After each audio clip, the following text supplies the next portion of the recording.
السلام علیکم ویورز، کیسے ہیں؟ امید ہے کہ صحیح ہوں گے، اچھے ہوں گے۔ میں آج ایک نئی کہانی کے ساتھ حاضر ہوں اور آج اس کی پہلی قسط پیش کرنے جا رہی ہوں، ذرا سی بھول۔ اور یہ بھی ایک بالکل حقیقت پر مبنی کہانی ہے۔ ذرا سی بھول، پہلی قسط۔ والد صاحب شکی مزاج آدمی تھے اور والدہ نیک اور صابر خاتون تھیں۔ ان کو میک اپ کرنا پسند تھا اور خود کو بنا سنوار کر رکھتی تھیں۔ ماں کی یہی بات مقدر کی آڑ بن گئی۔ میری پیدائش سے پہلے ہی میرے والدین کے درمیان اختلافات شروع ہو گئے۔ کسی گھر میں پہلا بچہ جنم لے تو گھر کے مکین خوش ہوتے ہیں، خاندان میں مٹھائی بانٹی جاتی ہے، گھی کے چراغ جلائے جاتے ہیں۔ مگر جب میں پیدا ہوئی تو میری دادی نے بہو پر الزام لگا دیا کہ میں ان کی جائز اولاد نہیں، کیونکہ امی میکے میں زیادہ رہتی تھیں۔ یہ فقرہ سن کر میری ماں کا غم و غصے سے برا حال ہو گیا۔ انہوں نے اپنے شوہر کو کہا، دیکھو تمہاری والدہ کیا فرما رہی ہیں، وہ تو پہلے ہی سے ہی شکی مزاج تھے۔ انہوں نے جواب دیا، ٹھیک ہی کہتی ہیں، تم میکے میں ڈیرے جما کر رہا کرتی تھی، کیا خبر کیا کرتی رہی ہو۔ ان باتوں سے امی غم سے نڈال ہو گئیں۔ دادی سے کہا، اب میں اس گھر میں نہ رہوں گی جہاں میری یہ عزت ہو۔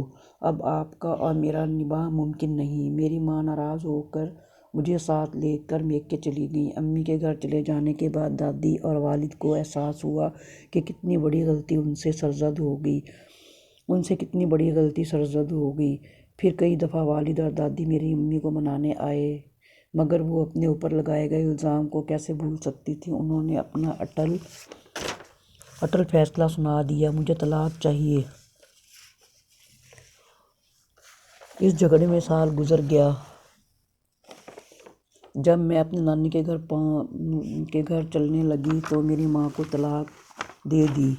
ماں کے سامنے میری پرورش اور پڑھائی کا مسئلہ تھا۔ خود وہ اتنی تعلیم یافتہ نہ تھیں کہ ملازمت کر دیں، اسی لیے گھر پر سلائی کا کام شروع کر دیا۔ وہ گھر سے قدم نہیں نکالتی تھیں، دن رات محلے والوں کے کپڑے سی کر میری ہر ضرورت پوری کرتی تھیں۔ میں نہ سمجھ تھی، مجھے نہیں معلوم کہ باپ کی شفقت کیا ہوتی ہے۔ نانی اور ماں نے باپ کی کمی محسوس ہی نہ ہونے دی۔ 6-7 سال تک میری صحت اچھی رہی اور پیار بھی خوب ملا۔ والدہ اور والد کی علیحدگی کے بارے میں مجھے لوگوں کی زبانی پتہ چلا۔ جن دنوں میں 8 برس کی تھی، میری خالہ کا انتقال ہو گیا۔ وہ اپنے پیچھے ایک بیٹا اور ایک بیٹی چھوڑ گئیں۔ خالہ کی موت کے 1 سال بعد خاندان والوں نے نانی سے کہا، اپنی بیٹی کا نکاح داماد سے کر دو، تمہاری نواسی کو باپ کی محبت مل جائے گی اور ان کے بچوں کی ماں کی کمی پوری ہو جائے گی۔ امی نہیں مانتی تھیں، مگر سب کے سمجھانے سے مان گئی۔ یوں میری ماں کا نکاح خالو جان سے ہو گیا، اس شرط پر کہ وہ مجھے دل سے اپنی بیٹی تسلیم کریں گے۔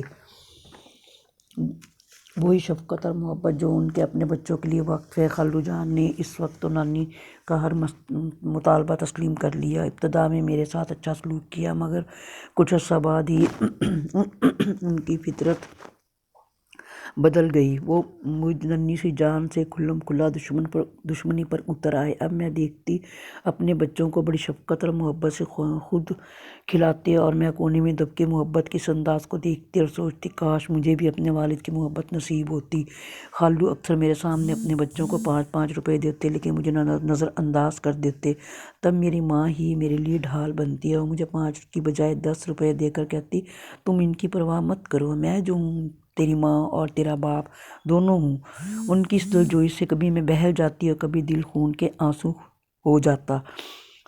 ہو جاتا۔ اب میں ماں کی بے بسی سمجھ چکی تھی اور خالو کی ڈھٹائی بھی۔ انہیں مجھ سے اللہ واسطے کا بیر تھا، تبھی وہ مجھے کسی وقت بھی چین نہ لینے دیتے، ہر وقت ٹوکتے رہتے، یہ نہ کرو وہ نہ کرو۔ جب میں ٹی وی دیکھ رہی ہوتی تو آ کر بند کر دیتے، پھر بچوں کو ٹی وی بند کر دیتے اور کچھ دیر بعد بچوں کو بلا کر ٹی وی چلا کر دیکھو۔